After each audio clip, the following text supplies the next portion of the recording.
दोस्तों क्या 10 फरवरी को, जी हाँ, आने वाली तारीख 10 फरवरी को क्या बिहार में बनी बनाई सरकार, नई नवेली सरकार गिर जाएगी? क्या बीजेपी और जदयू के गठबंधन वाली सरकार गिरने वाली है दोस्तों? क्योंकि उसकी तैयारी ऐसा लग रहा है कि आरजेडी कर रही है। देखिए, लालू प्रसाद यादव शांत बैठ जाएंगे इतना सब कुछ होने के बाद भी, ये तो समझा नहीं जा सकता। जो लालू संसद में बोलते थे तो सारे सांसद, चाहे वो वरिष्ठ हो चाहे वो आप कह सकते हैं जूनियर हो, सबके सब बहुत ध्यान से लालू प्रसाद यादव को सुनते थे दोस्तों। उनकी भाषा सादी होने के बावजूद, बिहारीपन उनका झलकने के बावजूद भी, अगर वो खुद की भाषा से, खुद के भाषण से इतना अट्रैक्ट लोगों को कर सकते हैं, तो आप समझ सकते हैं इस बात को दोस्तों कि अपनी राजनीति के जरिए वो किस कदर छाप छोड़ते आए हैं। और जिन्होंने अभी तक छाप छोड़ी है, क्या वो अब छोड़ देंगे बीजेपी और जेडीयू को? जो उन्होंने किया है, क्या उनके हाल पर उनको छोड़ दिया जाएगा? ऐसा नहीं हो सकता है दोस्तों। तो बैकडोर में, पीछे के दरवाजे से आरजेडी क्या योजना बना रही है, इस बात को मैं आपको इस खबर में बताने वाली हूं। खुलासा हुआ है, बड़ा खुलासा हुआ है। आरजेडी के सांसद मनोज झा ने यह खुलासा कर दिया है दोस्तों। 10 फरवरी को जो सरकार को दिखाना है, क्या बहुमत दिखाने से पहले ही सरकार चंपत हो जाएगी दोस्तों? इस खबर में आपको मैं बताऊंगी, आखिर तक बने रहिएगा। नमस्कार दोस्तों, मेरा नाम है जयंती झा और आप देख रहे हैं दी घंटा। दोस्तों, अभी तक देखिए ये चर्चा जारी थी कि जो बिहार में नई नवेली सरकार बनी है, भारतीय जनता पार्टी और जदयू के गठबंधन वाली जो सरकार बनी है, उनके सहयोगी दलों के गठबंधन वाली जो सरकार बनी है, वो कितना चल पाएगी? क्योंकि जो इससे पहले सरकार बनी थी उसके भी पल्ले नीतीश कुमार ही पड़े थे, और नीतीश कुमार जिनके गले लग जाए तो आप समझिए कि कितने दिन उनकी सरकार चलेगी, इसका कोई अता पता नहीं है। हालांकि चल सकती थी सरकार, मगर उनके मन में क्या ख्याल आया और क्या नहीं दोस्तों, ये तो नीतीश कुमार ही जाने। अब दोबारा बिहार में बेशक नीतीश सरकार है, लेकिन कितने दिन चलेगी, ये इस पर अभी असमंजस की स्थिति बनी हुई है। हालांकि बीजेपी और जेडीयू का कहना है कि भाई कुछ गड़बड़ नहीं हुई है और कोई गड़बड़ आगे भी नहीं होगी। नीतीश कुमार कह रहे हैं कि दोबारा उस तरफ जाने का सवाल ही पैदा नहीं होता, मगर उनकी बातों पर अब विश्वास किसी को रहा नहीं दोस्तों।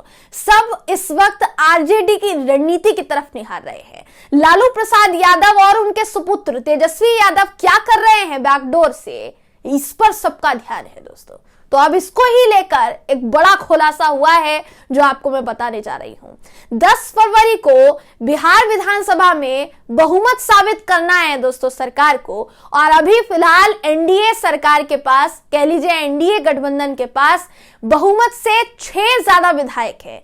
क्या उन 6 विधायकों को तोड़ दिया जाएगा या फिर कुछ और होगा, यह सवाल इस वक्त खड़ा हो रहा है। क्योंकि जो आरजेडी है उसे बहुमत साबित करने के लिए अपने साथ कम से कम 7 विधायक और चाहिए होंगे, और 6 विधायक इस वक्त एनडीए के पास ज्यादा है। ऐसे में उनके विधायकों को तोड़ा जाएगा या फिर उनके वोटर्स को तोड़ा जाएगा दोस्तों? इस वक्त ये जो रणनीति बनाई है लालू प्रसाद यादव ने, उसकी वाहवाही हर तरफ हो रही है। वो कैसे, आपको बताते हैं। आपकी स्क्रीन पर इस वक्त मैं खबर आपको दिखा रही हूं। क्या है खबर, ध्यान से सुनिएगा, आपको समझ में आएगा। 10 फरवरी, आने वाली 10 फरवरी को क्या होने वाला है, इसको ये समझ में आ जाएगा आपको दोस्तों। ये खबर कहती है कि 10 फरवरी को नीतीश सरकार को सदन में बहुमत साबित करना है। एनडीए के पास फिलहाल 128 विधायक हैं, यानी बहुमत से सिर्फ 6 ज्यादा, और महागठबंधन बहुमत से 7 सीट दूर है। बिहार में सरकार गिरने के बाद तेजस्वी यादव ने कहा था खेला अभी बाकी है। तेजस्वी यादव ने कहा था खेल इन्होंने शुरू किया है, खत्म हम करेंगे, यही कहा है मनोज झा ने। जी हाँ, आरजेडी सांसद मनोज झा अभी भी यही कह रहे हैं कि बेशक देखिए एनडीए को हो सकता है कि सदन में वॉकओवर मिल जाए, लेकिन इसका मतलब ये नहीं है कि उनके जो सांसद, उनके साथ जो जदयू के सांसद जुड़े हैं, वो हमेशा उन्हीं में रहेंगे।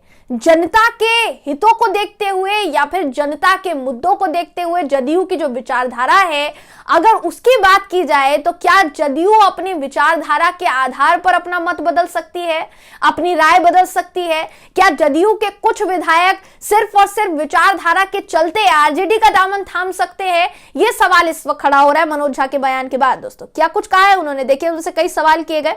पहला सवाल उनसे किया गया कि बिहार में नई एनडीए सरकार बन गई है, आरजेडी का रोड मैप क्या है?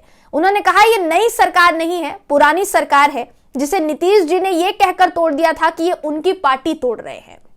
यानी बीजेपी को लेकर उन्होंने कहा कि जब नीतीश कुमार बीजेपी से एनडीए गठबंधन से हमारे पाले में आए थे, तब उन्होंने कहा था कि बीजेपी जेडीयू को तोड़ने का काम कर रही है, इसलिए हम उस गठबंधन से निकलकर आपके साथ मिलने के लिए आए हैं।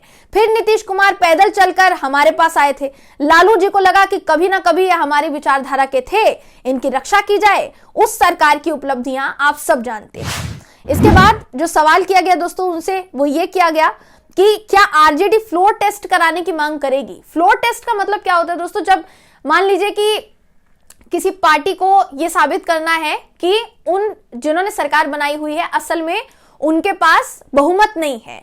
अगर बहुमत नहीं है तो फिर फ्लोर टेस्ट कराया जाएगा। विपक्ष के पास बहुमत है या फिर सरकार के पास बहुमत है, यह तय किया जाएगा। दोनों में से जो भी बहुमत साबित कर पाएगा उनकी सरकार जो है बन जाएगी और दूसरी वाली सरकार को कहीं ना कहीं खारिज कर दिया जाएगा।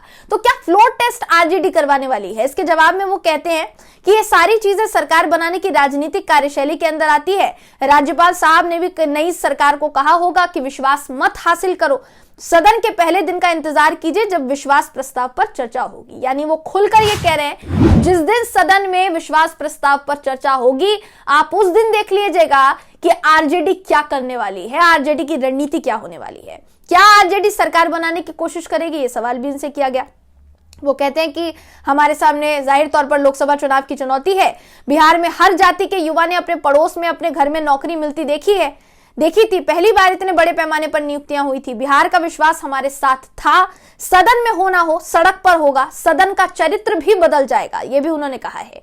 वो ये भी कहते हैं दोस्तों कि नीतीश जी के लिए सम्मान था और रहेगा, वो स्वस्थ रहे, अपने निर्णय स्वयं ले सके, यही हमारी इच्छा है। लेकिन वो ये कहते हैं कि जेडीयू के अंदर बहुत परेशानी है, लोग जान रहे हैं कि इस पार्टी का अवसान निकट है। कई लोग ये भी कहते हैं कि मुख्यमंत्री जी का फैसला भी शायद खुद से लिया गया फैसला नहीं था, यानी उन पर दबाव बनाया गया, दबाव के चलते उन्होंने ये फैसला लिया है, ये भी उन्होंने कहा। अगर जेडीयू टूटने वाली है तो इसमें आरजेडी की क्या भूमिका रहेगी, ये सवाल उनसे जब किया गया तो वो कहते हैं तेजस्वी जी और नीतीश जी का संपर्क लगातार बना हुआ था। नीतीश जी हर मीटिंग में कहते थे कि अब तेजस्वी को ही आगे बढ़ाना है, यही आगे ले जाएगा बिहार को। तब तो एक बार भी नहीं कहा उन्होंने। आखिरी दिन तक जब उन्होंने फैसला लिया, तेजस्वी जी ने क्या समर्थन वापस लेने की बात की। वो कहते हैं कि सवाल उनसे किया गया कि क्या आप जेडीयू के विधायकों से आरजेडी में आने की अपील कर रहे हैं, तो वो कहते हैं कि जेडीयू का कोर आधार समूह असहज है, अनकंफर्टेबल जिसको कहा जाता है, असहज है। मैं सामाजिक आधार और समूह को सुन रहा हूं, उनकी पीड़ा देख रहा हूं, उनकी असहजता में तेजस्वी यादव की A to Z राजनीति नजर आती है। यहां इन्होंने जो कहा है ना दोस्तों, उस पर गौर फरमाइएगा। वो कह रहे हैं कि बेशक विधायक तो देखिए आते जाते रहते हैं, विधायक आज बना कोई, अगली बार कोई और बनेगा, या विधायकों का आना जाना लगा रहता है। विधायकों का जो कोर समूह होता है, जो वोटर होते हैं, हम उन पर फोकस कर रहे हैं। यानी बीजेपी माफ कीजिएगा आरजेडी जो है वो जेडीयू को तोड़ेगी जरूर, लेकिन उनके वोटर्स के आधार पर तोड़ेगी दोस्तों। और ये फिलहाल सबसे बड़ी खबर है जो अब तक में सामने आई है। समझिए इस बात को कि 10 फरवरी को क्या खेला होने वाला है। हालांकि देखने वाली बात होगी, देखिए कि तेजस्वी यादव और लालू प्रसाद यादव के पीछे ईडी को छोड़ दिया गया है कि भैया इनकी जांच की जाए और पता लगाया जाए कि इनके ऊपर जो आरोप थे कितने सच थे, कितने झूठ, कितना फसाना। लेकिन फिलहाल देखिए अगर यही होता है सदन में, अगर यही होगा तो फिर सरकार बचा पाना नीतीश जी के लिए और बीजेपी के लिए मुश्किल हो जाएगा दोस्तों। क्या आप भी यही सोचते हैं? क्या एंड मोमेंट पर बीजेपी आरजेडी खेला कर जाएगी? आपकी क्या राय है? कमेंट करके हमें जरूर बताइएगा। अगर आपको ये वीडियो पसंद आया हो तो वीडियो को लाइक कीजिए, शेयर कीजिए, चैनल को सब्सक्राइब करना बिल्कुल भी ना भूलें। फिर मुलाकात होगी आपसे अगली वीडियो में, तब तक के लिए नमस्कार।